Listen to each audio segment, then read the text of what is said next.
arrivo qua per lavoro, è rotto e si fa come si fa, faccio una foto e la contesterò se dovesse arrivarmi la multa. Non ho modo di poter pagare, voglio pagare, non posso pagare, cosa devo fare? Mi arrangerò, se me la contesterò fino alla morte. I soldi ce li ho, ma non so dove andare a parcheggiare, cioè non posso pagare. Dove si va a pagare?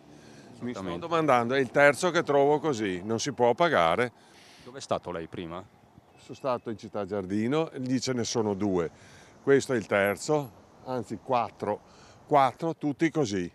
Sono queste le conseguenze del raid vandalico messo in atto da quello che nelle settimane calde di Fleximan è già stato soprannominato Parkman, una mattinata di disagi e imprecazioni tra chi semplicemente doveva fare il ticket per la sosta in pieno centro a Treviso. Così appare il parchimetro di Piazza Duomo, schermo a cristalli liquidi distrutto e schiuma nelle fessure, con buona probabilità poliuretano espanso, insomma un bel danno. Stesso copione in via Luzzati e in via Damiano Chiesa, preso d'assalto il centralino dell'assistenza. Il parcometro è stato vandalizzato, allora se lei guarda davanti, dritto a lei, guardando il parcometro, 50 metri più avanti dove c'è il Conad c'è un parcometro funzionante, lei può dare l'iniziativa alla sosta. Di là funziona ma non posso pagare.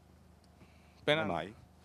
Perché il codice non risulta esistente nell'altra colonnina, probabilmente sarà legato alla zona d'appartenenza delle colonnine, quindi c'è codici specifici per area e quindi non per tutta quanta la città di Treviso praticamente. E come per Fleximan, anche Parkman solleva reazioni contrastanti nelle ore in cui la stessa polizia locale sta scandagliando le telecamere della zona. Se il comune ti mette una tassa del parcheggio che certe volte dici pago questa tassa tutto il giorno, questo, uno magari dice che basta, però questo non è il modo di comportarsi, basta essere persone civili. Beh, facciamoci qualche domanda.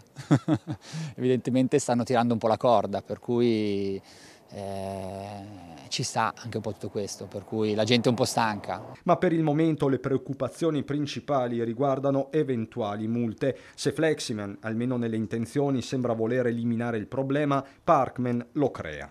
Se mi fanno la multa, che sono venuta qua, che ho provato, che ho visto non credo sia giusto pagarla. È impossibile pagare. Quindi oggi il comune dovrebbe adottare una moratoria, diciamo, secondo lei? Deve, se non lo fa faremo ricorso. Ci sarà il giudice di pace. Se non fa la moratoria con gli strumenti rotti, non so cos'altro possa fare. Comunque esistono, nel codice civile è previsto così. Domino ovviamente su chi sta utilizzando